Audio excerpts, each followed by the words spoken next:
सर्वांना नमस्कार. स्वागत आहे आपलं तुझी माझी जोडी या यूट्यूब चॅनलवर. चला तर सुरुवात करूया आपल्या स्टोरीला, जिचं नाव आहे गोंधळ. त्यापूर्वी व्हिडिओला लाईक करा, चॅनलला सबस्क्राईब करा आणि बेल आयकॉनवर प्रेस करा. मग आता 5 पुरणपोळ्यांचं ताट भरलं आणि त्या देव मानत असलेल्या दगडासमोर ठेवलं त्या घर मालकिनीनं. आणि दुपारती सुरू होती. ढोल वाजत होते आणि त्या ढोलासमोर हातात लिंबाचा ढाळा घेणारी आणि कचा कचा कचा तो लिंबाचा कडूपाला चावून खाणारी, कपाळ भरून हळदी कुंकू लावलेली बाई देवी अंगात आली म्हणून नाचत होती. सगळे तिकडेच बघत होते आणि छोटी पुष्पा त्या ढोलाच्या तालावर पाय आपटत होती. आणि तो डिप्पांग डिप्पांग डिप्पांग असा नाद ढोलाचा तिला फार आवडायचा आणि आपणही तसंच उड्या माराव्या, पण आपल्या आपल्या पद्धतीनं, असं तिला वाटायचं.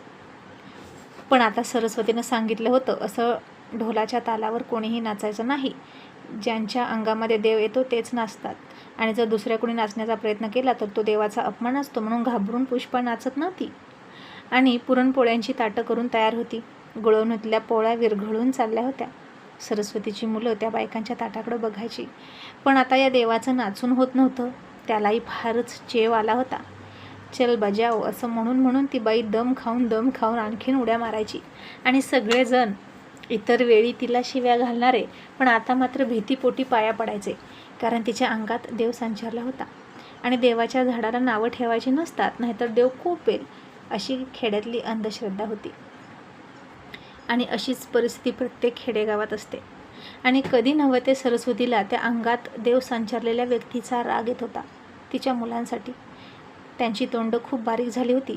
आणि आता त्याचवेळी देव असलेल्या दगडासमोर ठेवलेलं ताट होतं, त्यातल्या पुरणपोळ्या खायला लागलं एक कुत्रं. आणि त्याला मात्र कुणीही काहीच बोलत नव्हतं. त्याच्या रूपामध्ये देव येतो, खाऊन जातो असं म्हणून त्या कुत्र्याला खाऊ घातलं. आणि माणसाला कुत्र्यांमध्ये देव दिसतो, कावळ्यामध्ये पूर्वज दिसतात, दगडातही देव दिसतो, पण माणसात माणूस का दिसत नाही? तिची लेकरं किती टकामका बघत होती त्या पुरणपोळीच्या ताटाकडं. आणि तेव्हा त्यांना असं नाही वाटलं का की या लहान मुलांमध्ये सुद्धा देव असेल? मग जर लहान मुलाच्या हातातून भरलेलं ताट ओढून घेतलं तर देव पावेल का? इतकं सगळं करून असं सरस्वतीला वाटलं. आणि आता शेवटी सगळं झालं. त्या बाईनं मुठभर भात घेतला आणि त्याच्यामध्ये 4 अगरबत्तीच्या काड्या खोचल्या आणि मध्ये ठेवला. मालक मालकीन पाया पडले एकाच ठिकाणी आणि पुन्हा एकदा चांग भलचा गजर झाला आणि जेवायला सुरुवात झाली. आता सरस्वतीचा नाईलाज होता. तिच्या घशाखाली घास जात नव्हता, तरीही ती खात होती, कारण ती सवासणीच्या मानाचं ताट होतं आणि त्याला नकार द्यायचा नसतो. आता ती त्याची सवासणी होती, ज्याच्या नावाचं कुंकू लावत होती. तो जो तिच्याशी प्रतारणा करून तिच्या जावेसोबत झोपत होता दिवसभर, तीही उपाशी होती. आणि सगळ्यात जास्त स्वयंपाक सरस्वतीनं केला होता. अख्ख्या गावामध्ये तिच्या पोळ्यांना नावाजलं जायचं. आणि पोळी खावी तर सरस्वतीच्या हातची, जिभेवर ठेवली की विरघळते असं सगळे जण म्हणायचे. म्हणून सरस्वतीला कुठे स्वयंपाक असला की आवर्जून निमंत्रण असायचं. मग आता काही बायकांनी आपलं नातवंड, आपली पोरंसुद्धा आपल्याच ताटात घेतली जेवायला. आणि काही जण उगीच रतीब लावत बसल्या. आमटी वाढ, गुळवणी वाढ, पोळी वाढ अशी लांबड लागली. आणि आता सरस्वतीला नाही आवडलं स्वतःच्या ताटात पोरगं जेवायला घ्यायला एखादं. तिची पोरं सगळ्यांच्या तोंडाकडे बघत होती. मग तिचं झालं आणि तिनं सगळ्यांची भांडी उचलली आणि धुवायला गेली. आणि सगळ्यात आधी 3 ताटं उचलली आणि तिच्या पोरांना दिली. आणि घर मालकिनीला सांगून तिच्या पोरांना जेवायला वाढायला लावलं. आणि मग पोरं खुश झाली, पोटभर जेवली. पण मुलं जेवत असताना गोंधळ करतातच की. तर त्या सवासणीच्या मालकिनीची ती पाहुणी होती, ती मुलांना ओरडली, तुच्छतेनं म्हणाली, काय कालवा लावला आहे, खा पटकन आणि जा घरी आपल्या आपल्या. आणि घरी आल्यानंतर मुलं खुश होती, पण सरस्वती मात्र खूप म्हणजे खूप निराश झाली होती. असा लाचारवाणा प्रसंग कोणत्याही आईवर येऊ नये असं तिला वाटायचं. पण काय करणार, घरातला बाप आणि करता पुरुषच ना करता असेल तर सगळ्यांचाच नाईलाज होतो. तो असून नसल्यासारखा होता आणि त्याच्याकडून कोणती अपेक्षाही नव्हती. तिची मुलं समजूतदार होती आणि ती आई असून तिची मुलं, तिची कमजोरी नव्हती तर तिची ताकद होती. आणि ज्या अपेक्षा ती चंद्रभानकडून करू शकत नव्हती त्या अपेक्षा ती मुलांकडून करू लागली. मग आता बघता बघता मकर संक्रांतीचा सण आला, सुवासिनींचा सण. भोगी आली. सरस्वतीची दरवर्षीसारखी काहीच तयारी नव्हती अजूनसुद्धा. तिनं गाडगीसुद्धा घेऊन ठेवली नव्हती, कारण दारावर कुंभार आला बैलगाडीत गाडगी घेऊन आणि म्हणाला, सरस्वती अक्का, किती खण देऊ? 2 खण देऊ ना, तुझा आणि जनाचा? तिच्याकडे आता पैसेच नव्हते आणि सरस्वती काहीच बोलली नाही. तशी जना बाहेर आली आणि म्हणाली, माझा 1 खण द्या आणि मोठा बघून द्या.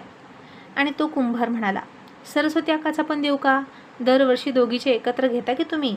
तर जना तोऱ्यात म्हणाली, तिची ती घेईल की, पण काय माहीत यावर्षी घेते की नाही.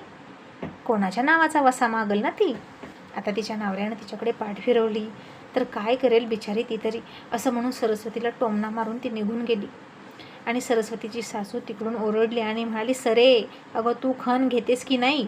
तुला काही लाज वाटते का नाही? नवरा जिवंत आहे तरी पण अपशकुनासारखी करतेस. अगं कसा का असेना, कुठं का असेना, 7 समुद्राच्या पार का असेना, पण नवरा आहे ना तुला. तुझं त्याच्यासोबत लग्न झालंय आणि त्याच्या दीर्घ आयुष्यासाठी तू पूजा केली पाहिजे. आणि जर तू असं करशील, खण घेणार नाहीस आणि अपशकुन झालं आणि त्याला काही झालं तर तू जबाबदार असशील, लक्षात ठेव. आणि आता सरस्वतीला आता विचार पडला की त्यानं माझ्यासोबत लग्न केलं, त्याच्या मुलांची मी आई झाली आणि त्याची सगळी जबाबदारी फक्त माझी का? माझ्याप्रती त्याची काही जबाबदारी नाही. त्यानं दुसऱ्या बाईवर जीव ओवाळून टाकायचा माझ्यासमोर आणि मी मात्र त्याच्या जीवाची पर्वा करत त्याच्यासाठी उपवास पकडायचे का? आणि त्याचं आयुष्य वाढावं म्हणून प्रार्थना करायची. आणि हाच नवरा जन्मोजन्मी आणि 7 जन्म मिळावा म्हणून वडाला फेऱ्याही मीच घालायच्या. म्हणजे तो प्रत्येक जन्मात मला फसवेल. त्याच्या आयुष्याची रेषा दीर्घ असावी म्हणून मोठं कुंकू लावायचं, म्हणजे त्या दीर्घ आयुष्यात तो मला दीर्घ यातना देईल. आणि इतकं सगळं होऊनही, सगळं माहीत असूनही आंधळेपणानं बाईनं सगळं करायचं का? तर ती बाई आहे आणि तो पुरुष आहे. हा समज दृढ झाला होता समाजात.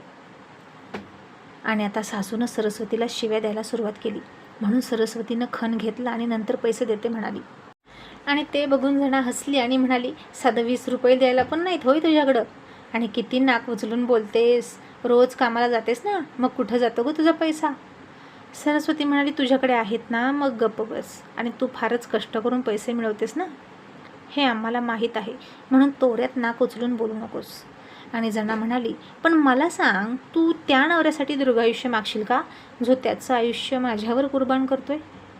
सरस्वती म्हणाली, हो, मी त्या झाडाला पाणी घालते ज्याचं फळ दुसरंच खातात कोणी पण. कारण पाणी घालणं माझ्या नशिबात आहे आणि फळं खाणं तुझ्या नशिबात आहे. कारण काय आहे ना, त्याच्यासाठी केलेली प्रार्थना देव फक्त माझीच स्वीकारणार आहे, कारण मी त्याची लग्नाची बायको आहे. तू किती पण डोकं आपट, देव तुझं ऐकणार नाहीच, तो माझंच ऐकणार. आणि तू त्याची ठेवलेली आहेस. असा सरस्वतीनं तिला टोमणा मारला. आणि जना हसून म्हणाली, पण तुझा नवरा तर तुझं न ऐकता माझंच ऐकतो की, मग त्या देवाचं मला काहीच देणं घेणं नाही. देव कुणी बघितला आहे? कुणीच नाही. आणि सरस्वती म्हणाली, आहे, देव आहे आणि तो ज्याच्या त्याच्या कर्माची शिक्षा योग्य वेळ आल्यावर देतो. असं म्हणून सरस्वती तिच्या कामाला लागली. आणि तिनं पटकन गव्याच्या ओंब्या, जोंधळा, ऊस, बोरं, शेंगा असं काही बाई एकत्र केलं, त्या खाणामध्ये भरलं आणि ते खण पुजून ठेवले आणि स्वयंपाक पाणी करून कामाला गेली. आणि आता जना तिथं आली. तिनं तिचे खण तिच्याच खोलीत ठेवले होते. तिला तो जोंधळा, त्या ओंब्या बाहेर जाऊन आणायचा कंटाळा आला होता. आणि सरस्वतीनं भरलेलं त्या सगळ्या गोष्टींचे खण तिनं ओतून घेतले आणि म्हणाली, आता तिच्याकडं जे आहे ते सगळं माझ्याकडे पाहिजे. तिची खोलीसुद्धा, तिचं घरसुद्धा, तिचा नवरा तर माझ्याकडेच आला आहे, मग या खणातलं सगळं वस्तू साहित्यसुद्धा माझ्या खणात असेल. असं म्हणून तिनं सरस्वतीच्या 5ही खणातलं ते बोरा, शेंग, ऊस सगळं स्वतःच्या खणात ओतलं आणि सरस्वतीचे खण रिकामे ठेवले. आणि हिसकावून घेणं ही जनाची प्रवृत्तीच आहे आणि हे तिनं दाखवून दिलं. आणि ते खण पुजले.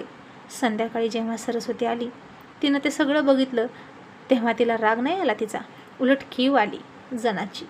मग तिने तिचे खण रिकामेच ठेवले. नंतर ते भरण्याची तिची इच्छाच नाही झाली, कारण मनापासून ती हा सण करत नव्हती. कारण चंद्रभाननं मागच्या काही दिवसात तिला खूप यातना दिल्या होत्या. मग मकर संक्रांतीचा दिवस उझळला. सरस्वतीने चिपटभर हरभऱ्याची डाळ भरडली होती. त्याच्या पुरणपोळ्या केल्या. सण म्हणून नाही तर मुलांना आवडतात म्हणून. चुडं घातलं आणि एक ठेवणीतली साडी घातली. कानात काहीच नव्हतं, गळ्यात फक्त काळ्या पोतीचं मंगळसूत्र. नवरा कसा का असेना, पण त्याच्या नावाचा वसा तिनं घेतला आणि जन्मोजन्मी हा वसा पाळीन असं म्हणाली. आणि बायकांनी तिच्या भांगामध्ये कुंकू भरून तिचं कपाळ लाल करून टाकलं. जेव्हा सरस्वती मंदिरात गेली होती तेव्हाच जना पुरणपोळी खाऊन फुगली. मग सरस्वतीनं दरवर्षीसारखा मंदिरात टाइमपास केलाच नाही, तर लगेच घरी येऊन कामाला लागली. कारण आता तिचं लक्ष तिच्या नवऱ्याकडे नव्हतं, तिच्या मुलांकडे होतं आणि त्यांना कसं जगवायचं याकडेच होतं. आणि इतर बायकांना सरस्वतीचं वाईट वाटायचं. मग सरस्वती आली की नंतर जना गेली. खूप सगळे दागदागिने घालून नटून थटून गेली होती आणि चंद्रभाननं आणलेली नवी पैठणीसुद्धा घातली आणि बायका तिच्याकडे टाकामाका बघायला लागल्या. आणि जशी ती मंदिरात गेली तशा सगळ्याजणी उठल्या आणि बाहेरच निघून आल्या. जना एकटीच मंदिरात राहिली आणि तिला कुंकू लावायला सुद्धा कोणी उरलं नाही. आणि या सगळ्यांना सरस्वतीनंच फितवलं असंच तिला वाटलं आणि तिनं एकटीनंच पूजा केली आणि घरी आली. तेव्हा सरस्वती उपवास सोडत होती आणि सासू म्हणाली, जना ये की ग, तू पण उपवास सोड. आणि जना म्हणाली, भूक नाही मला. आणि सरस्वती म्हणाली, कशी असेल, मगाशीच फुगून बसली ना. अगं निदान देवाशी तरी खोटं बोलू नको. तुला काही मी जेवायला देणार नव्हती का? पूजा झाल्यावर खायचं की, आधीच कशाला खाल्लंस. आणि जना रागातच निघून गेली. आणि आता या घराची वाटणी मागायची म्हणजे मागायची चंद्रभान आल्यावर. आणि सरस्वतीला आणि तिच्या मुलांना घराच्या बाहेरच काढायचा असा तिनं निर्णय घेतला. मग आज मधल्या मुलानं शाळेत खूप मोठी भांडणं केली वाटतं. त्यानं एका मुलाला खूप मारला, त्याचं डोकंसुद्धा फोडलं. खूप मोठं भांडण आलं सरस्वतीच्या घरी. मास्तरांनी सुद्धा तिच्या मुलाला मारलं आणि त्या मुलाचे आईवडील सरस्वतीला म्हणाले, आत्ता याच्या दवाखान्याचा खर्च तू दे सरस्वती अक्का, 100 रुपये गेले दवाखान्यात. तशी सरस्वती हवालदिल झाली आणि तिच्याही मुलाचं डोकं फुटलंच होतं. तिनं चहाची बुक्की त्याच्या डोक्यातल्या जखमेत भरली आणि मुलाला जाब विचारला आणि म्हणाली, असं का केलंस, इतका राग तुला का आला. आणि तो म्हणाला, आई, यानं एका वहीवर स्त्रीचं आणि पुरुषाचं चित्र काढलं आणि त्या पुरुषांच्या चित्राला तात्याचं नाव दिलं आणि चंद्रभानचं, आणि स्त्रीच्या चित्राला काकी म्हणजे जणाचं नाव दिलं होतं. आणि कमरेखालचे अश्लील अवयव एकमेकांना रेष काढून जोडले होते आणि अख्ख्या शाळेमध्ये दाखवत होता आणि म्हणत होता, हे दोघे कायम असेच जोडलेले असतात एकमेकांसोबत. आणि आई सगळी मुलं बघायची ते सगळं आणि हसायची. आणि त्यानं गुपचूप ते वहीचं पान माझ्या बॅगेत ठेवलं. मग मला राग आला आणि मी मारलं. माझं काय चुकलं. सरस्वतीला आता हे ऐकून धक्का बसला. तिनं आता मुलाला न चिडता जवळ घेतलं आणि म्हणाली, तुझं काहीच नाही चुकलं बाळा. आपलं नशीब लिहिताना आपली नियती चुकली आणि ती सटवीसुद्धा चुकली, जिनं तुमचा जन्म झाल्यावर 5व्या दिवशी तुमच्या कपाळावर लिहिलं की चंद्रभान तुमचा बाप असेल. असं म्हणून सरस्वती रडायला लागली. आणि आता इकडे त्या गावातल्या दारुड्या माणसाची म्हणजे श्यामाची गावातल्या बायकांना धास्तीच बसली होती. कारण तो कधीही कोणत्याही बाईला पकडायचा. आणि आज त्यानं अशीच दारू पिऊन दिवसभर मेंढराकडे गेलेली धनगराची बाईच पकडली. ती एकटीच होती आणि त्यानं तिच्यावर तिकडंच बलात्कारही केला.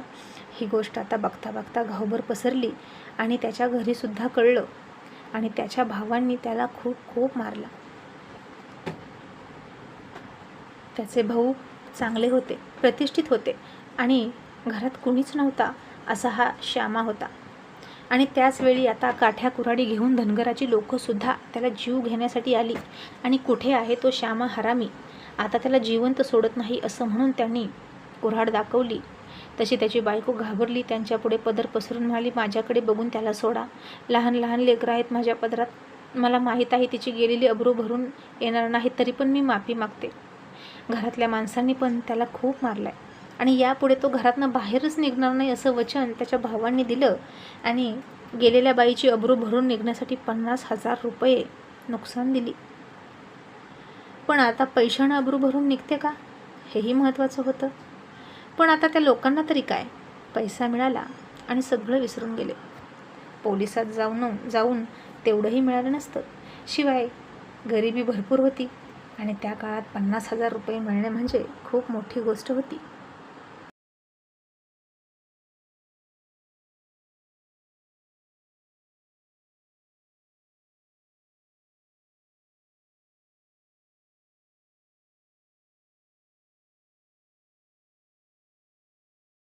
आता बघता बघता ही गोष्ट गावभर झालीसुद्धा, चर्चा उठल्या आणि पुन्हा शांत झाल्यासुद्धा.